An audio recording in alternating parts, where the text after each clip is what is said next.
Welcome to Breaking Ground. Hi, I'm your host, Roger Monder. And this week we plan to take you from the southern shore to the Cape Shore and show you another aspect of agriculture in this province. Veteran sheep farmer Howard Morey will give us an insight into how he and his son operate their sheep farming business. Putting sheep on one of the many islands that dot the Newfoundland coastline is a unique way of raising them and has gone a long way to making their farm a success. Arnold Foley is a fisherman from St. Bride's who also has a strong interest in farming. He began growing vegetables some years ago and quickly realized that there is no end to the potential from growing and selling the produce. As soon as it is pulled from the ground, the local residents buy up his potatoes, turnip, and carrots. He believes that farming could dramatically expand in the area, and he plans to be a part of it. And of course, Ann and Kitty are back in the kitchen. Kitty plans to cook up a lamb dish using, of course, fresh Newfoundland lamb. Believe me, you won't want to miss how she prepares this unique meal. Well, I can tell by looking at you that you have no intention of going to another station. So stay tuned. We'll make it worth your while.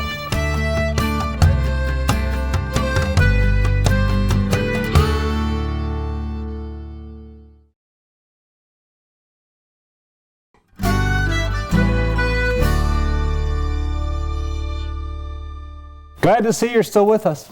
So let's go to the southern shore and have a chat with sheep farmer Howard Morey. Sheep farming in Newfoundland is a time-honored tradition, and it's our rugged coastline that in some ways lends itself well to the rearing of sheep. Howard Morey of the Goulds has been involved in the sheep industry since he was a boy in Ferryland. He describes the ups and downs of marketing sheep in the province, noting that nowadays sales are good for a sheep farmer. A few years ago, say 10 years ago, there was a lot more sheep than there are now, and people couldn't sell their lamb. And now it's reverse. Now there's no lamb and big sales. But the association, not just for me now, but even the people who were present before me, put a blitz on for advertising for the local lamb.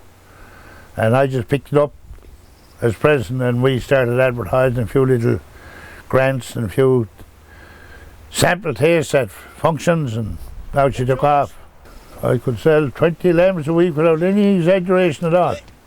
I don't even try to fill the orders. I mean, when you get supermarkets calling from Grand Falls and Corner Brook and Gander and St. John's, say 5 supermarkets in Gander, Grand Falls and Corner Brook, said you want 4 lambs, so there's 20 lambs out of that, not counting the Colemans there and the big goods in that crowd.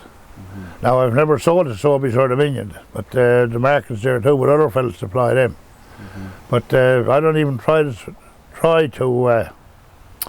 all the orders for supermarkets. I just have big goods because I've been dealing with them now over 30 years, and they're good to me and I'm good to them.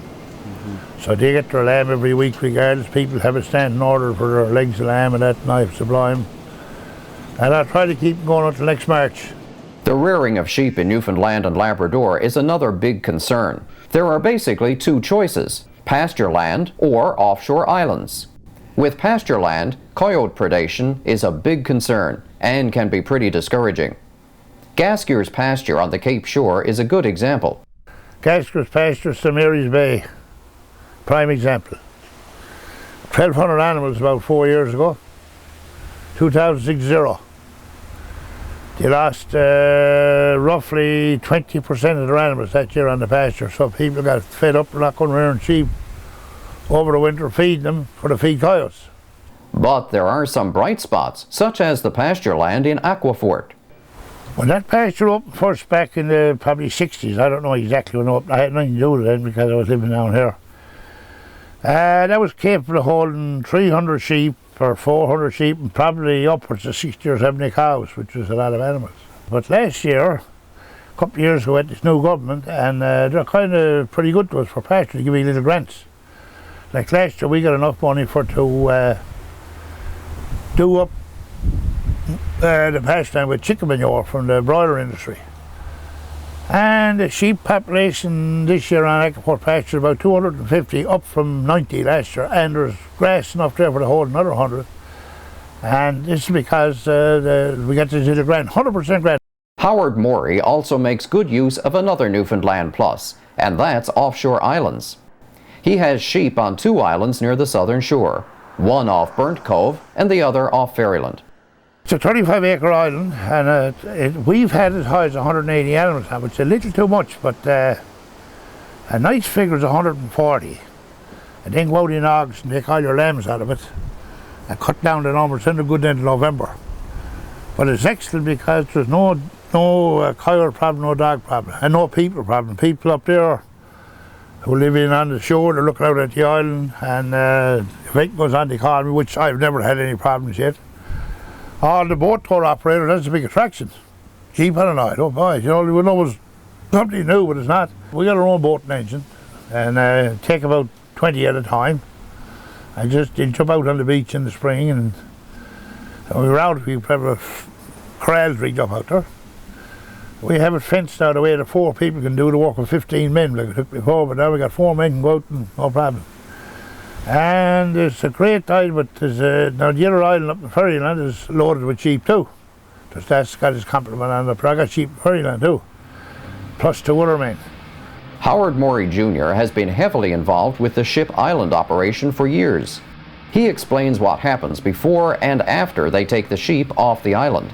When we're bringing the sheep in, we usually try to time it around high tide so that it's not too much of a lift from the boat to the wharf. So when we land in at the wharf here, we'll tie off, and usually 1 or 2 men down in the boat will lift it up. We'll tie a rope around the sheep's neck and the guy up on the wharf, and all 3 will lift together, and we'll land them up on the wharf, and from there put them in board the trucks. There's no better place than Ship Island for pasturing sheep. They're away from all predation. There's no worries about dogs or coyotes. Now have become a recent concern here in the last 20 years. The grazing is really good out there. It must be something to do with the salt spray maybe on the water, and it's a very temperate climate out there. There could be all kinds of snow on the mainland of Newfoundland, and on those islands the snow doesn't stick around. It lands there, but it usually melts in short order because of the water, I would imagine. But as far as the grazing goes, you know, we've been pasturing animals out there for 40 years now. And we found the optimal number out there is about 100 to 120 animals. And we usually have 2 roundups. We'll also round up in late August as well. Well, actually we have 3 roundups because we'll go out in mid-July and round them all up and have a look at their general health. The sheep industry in this province has its problems, but one thing is for certain. There's lots more room on the supermarket shelves for Newfoundland lamb. Later in the show, Kitty and Ann will cook a unique lamb dish that will make you run out and buy some fresh local lamb. When we come back, we're off to St. Mary's to meet fisherman farmer Arnold Foley.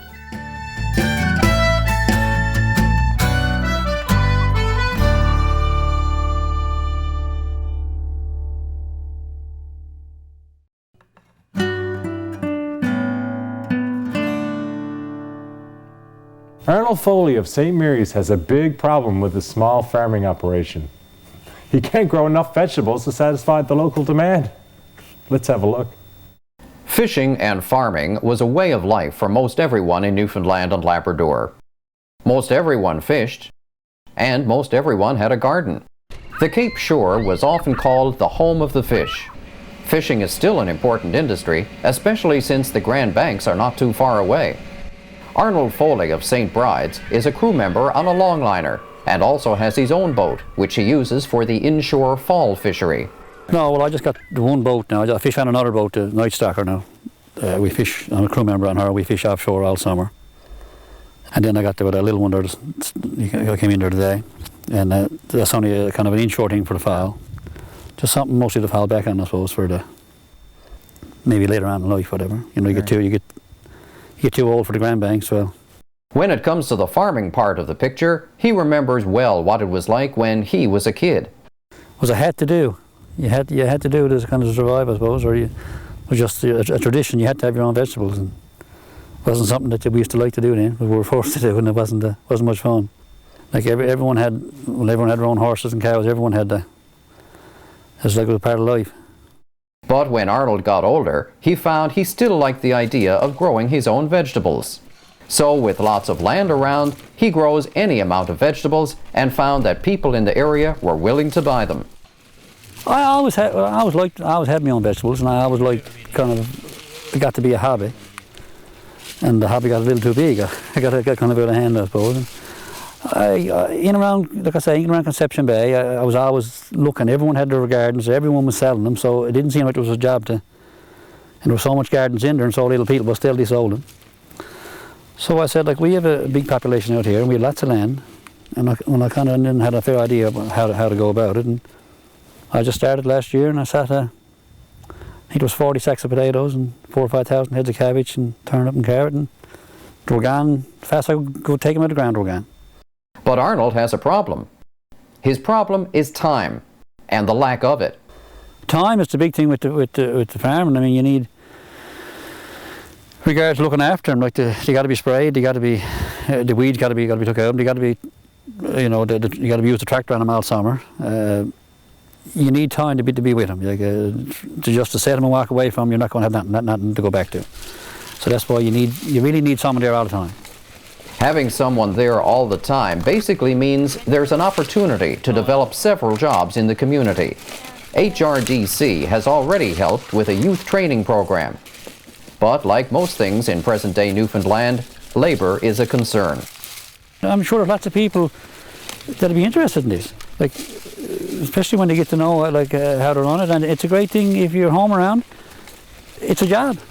Like, you can make your own work if you really put your mind to it. There's lots of ways of making a dollar if you would really want to put your mind to it. And I mean, just to take the vegetables up and go inside the road is a show you. I mean, they go as fast as you can take them out the pickup. It will convert them into a good many jobs. Like, I'm sure there's lots of people here. I mean, Alberta's a long ways away. They don't want to be up there. No more than I don't want to be up there.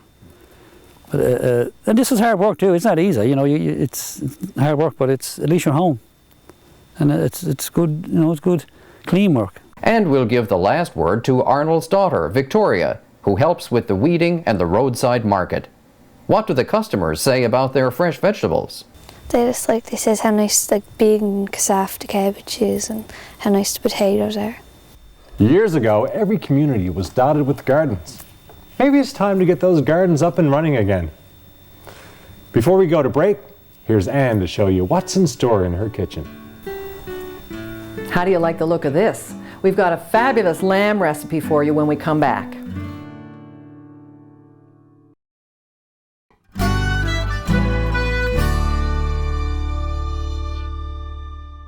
Put on your aprons because we're back in Anne's kitchen with Chef Kitty Drake.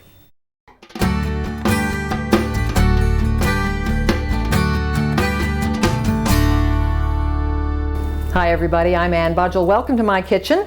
I'm here with my friend Kitty Drake, who's a chef and a food consultant. And Kitty, the place is smelling like garlic today. Yes, there's a lot of garlic in this dish. Well, this is a lamb dish, and I love lamb. Garlic and lamb.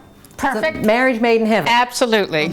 Actually, this is really made in heaven. Rosemary, thyme, garlic, and lamb. And ladies and gentlemen, just have a look how much garlic the woman's got here today. How many pieces of little cloves of garlic have you got there? Well, 32. And you're going to use them all? I'm going to use them all. Okay. It is for 6 people. So that's not too bad, really. It's 5 and a partial bit. And she's like, she's clutching a Fred Flintstone-sized hunk of meat there. Yep, this is a lamb shank, Ann. What are you going to do with that? The shank is the leg, right? It's the bottom part of the leg, Yeah, and they're hard to come by, but I got these in Carbonear, and also Halliday's Meat Market has them. And I think Bidgood's too. Oh, okay, here. probably. Yeah. Okay. Anyway, this lamb shank, as you can tell, has already been cooked. So what I have done so far... We've got this lovely big pan full of stuff yes, here. This is aptly named lamb shanks with sweet potatoes and bell peppers, and that's what you see sitting there. She's already removed the meat from 5 shanks. Except for this last one, which I'm going to do for the final part of the recipe. This is basically 3 stages. The first is to cook the lamb shanks, and I brand them in olive oil, put them in a casserole, put in white wine, 8 cloves of garlic, some chicken stock, rosemary, thyme, peppercorns, and bay leaves. How long do they cook? That cooks for about an hour to an hour and a half until it's tender. Then you have to remove the lamb shanks, and and all that broth needs to be reduced. So you have to put it back on the oven or back on the stove and let it boil away until it's half of what it originally was. We've got a saucepan full of that right over here. there. Yeah. Then you can prepare your vegetables. And you need 2 large sweet potatoes, 1 red bell pepper, 1 yellow bell pepper, and 24 cloves of garlic. And are they peeled and then roasted in with everything else? Yes, and the onion. And these, since you can't go, they're tedious. That's a really tedious part of this, is peeling all the 24. We'll get the cook's assistant to do that. Yeah, absolutely. Yeah. You can see they're all beautifully roasted right here. Gorgeous. And you roast your vegetables with just a little bit of olive oil. Toss them in a couple tablespoons of olive oil. Put them in the oven for about half an hour. Okay, now you're going to perform the final part of this now. This is ready to go, and what I'm going to do is just remove the lamb from the shank, from the bone. You could just, you know, if the people are like me and love gnawing on bones, you wouldn't have to do this. But most people, you know, particularly if you've invited company, they're, you know, a little bit embarrassed about the gnawing bit. And you just put that in your pan. And you don't want tiny pieces, you want some nice some nice big pieces, absolutely. And now that we have all of that, we take this. This is the reduced stock. Yes, this is the reduced stock. And you'll pour that, can you smell it? Lamb, garlic, rosemary, thyme, pepper, salt, you've got it. Pour that over there like that. And since you're going to serve it from here, just to make it look kind of nice, give it a little bit more flavor, we'll just decorate it with a bit of rosemary, which I just think is so beautiful anyway.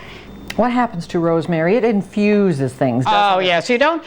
You get a great smell in the kitchen. You do, and you have to, you know, people who like rosemary, sometimes they go overboard, and you can, it's quite a strong herb, and it can be quite, so that's it. Now we put that in the oven. No, the parsley you're going to put into that? That you're going to put on top when you serve it. Okay. You know, it'll get a good, so when you put some lamb and the vegetables and the reduced broth, then you'll sprinkle it all with garlic and it's done. Any thickening or anything to be done? No. This is it then. This goes in the oven and we're ready to go. Okay. So I'll put that in the oven. And that'll take about half an hour to cook, and then you have really an absolutely wonderful lamb dish. You know, Kitty, I wonder, all the bones, what's lamb soup like? Would people make soup from those bones? Oh my goodness, yes. Yeah? Yes. Oh yes, there's a Scotch broth has got lamb bone in it. You could take those bones and barley, yes, and go, vegetables, right? and away you go, absolutely. And if you had any of the leftover roasted vegetables, you could just puree them up and throw them in your soup. Throw them in your soup, no problem. Now, in preparation for doing this program today, I know that Kitty did a little digging into the nutritional benefits of lamb. Oh, and, yes, I did. I mean, we love lamb. It's why is it such a good meat to eat? Well, when I remembered as a child, you know, you gave sick people lamb, and so I dug into it. And of course, one thing about lamb is it's not marbled like some of your other meats, like beef. So if you don't want the fat, you can actually remove all the fat. Well, lamb is a young animal. Yes. It hasn't had a chance to get. Well, it won't marble anyway. It gets, well, it does get overweight, but it's all on the top. Okay. But the other thing I discovered is that even if you do eat the fat, 36% of it is the, quote, bad fat, and the rest of it is all your polyunsaturated. So even the fat is good for you. And it's full of vitamin B12 and zinc and niacin, and so it's my favorite meat, I have to admit. I really like lamb, and I know some people, you know, you say, we're going to have lamb, and they go, ew, why is that? I think it stems from the old days when you had mutton. Okay. Which was really, really strong, although I have to admit that I also like mutton. But if you can find a local person who's raising a few lamb, which they're all over Newfoundland now, it'll be free range and probably not even full of all kinds of growth hormones and who knows what else. And you would, Newfoundland lamb is incredible. It's the finest, yeah. It is. Okay. It's really delicious. Well, this is it's a bit labor intensive with all the different steps, but really not difficult. No, it's not difficult, and you can do it in stages. I mean, you could do the lamb shanks the day before, the vegetables at the last minute, and then put it together. And then when you bring this out to the dining room, you're going to be the queen of the day. Absolutely. How beautiful is that? Yeah. Kitty, another great recipe. Thank you so much. You're welcome, Anne. Now, wasn't that a tasty dish? Using fresh local lamb makes it even tastier. On next week's show, we're heading back to the Cape Shore, where we'll talk to Stan Tobin of Ship Cove. Stan often wonders why Newfoundland is not the organic capital of the world. As we all know, we're all blessed with a lot of natural fertilizers such as kelp, fish offal, and capelin. He also believes that this province could have a very successful organic beef industry if it wanted. He'll tell us why. Gerard Cormier of Upper Ferry in the Codroy Valley owns half of the third biggest dairy farm in Canada.